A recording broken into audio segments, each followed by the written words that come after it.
as a child, I thought I would love to go one day to a place where I don't have to stay alone, for example, right? And in Beijing, that's the case, or in New York, right? But that going away, I think, is like part of like I always wanted to leave, because I knew that probably I could first of all not even survive where I grew up. Maybe I could have by selling wood like my ancestors did. I could have done that, I'm sure, but unsurvived. But like the interest was not here. Not only was the interest here because my father forbid to do what he did for generations, what the family was doing for generations. He says you have to come up with something different, right?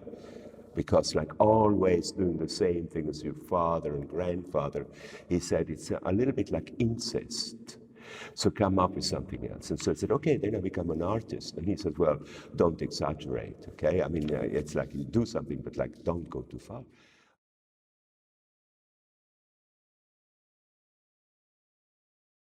I have been always interested in building things, even though I'm not very good with my hands. So first, as I was saying the other day, as kids, we built a tunnel in the snow. Later, we built tree houses because we had so much time in the mountains. We only had to go to school for half the year. That became kind of like the center of my occupation as a child, and later on, I think those things usually when you grow up you forget, because like you have to, even if you build your house one day, everything has to make much more sense because it's more complicated. You have to have permissions, you have to get loans to build. But I was lucky to go to the Sahara Desert, to Niger at the end of last century.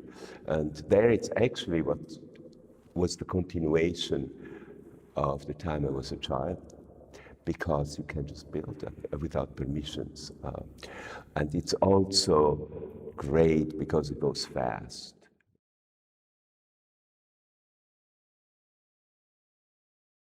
The challenges, I mean, for me, but like also for the workers. And so it becomes something very typical for the region, I think. It's really rooted right there where it's conceived.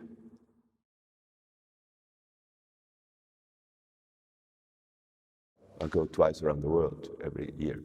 So like you get to places where you are always confronted with new types of life and of building also. Actually it's just taking in a way of like exchanging, what like Nietzsche said about friendship, taking. If I just give all the time, it's not interesting for the people. I have to take also.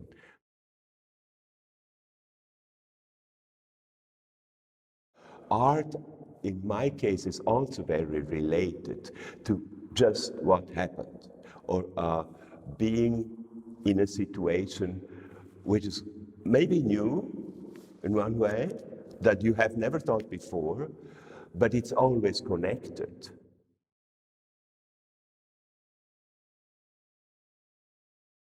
What is the most amazing thing about building in different places? But it's not only building, I mean, it's anything you do. For example, I was in Bhutan, or I was in Laos. In both countries, you find things to do. In both countries, I did paper, for example. And so it's almost an excuse of traveling is to find things to do. So either you make paper, or you make a house, or like you build something.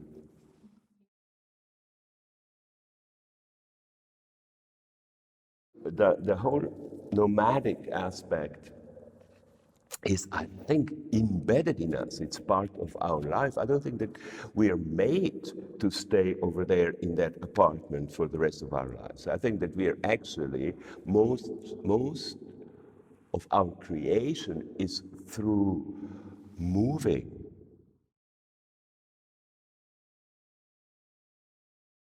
So La Maison can be 100 kilometers this way or 50 kilometers the other way. And many times that a nomad says, come to my house, it's no house, or it takes forever, he doesn't know exactly where it is, and it takes hours, or at night you see some light, and that could be the house.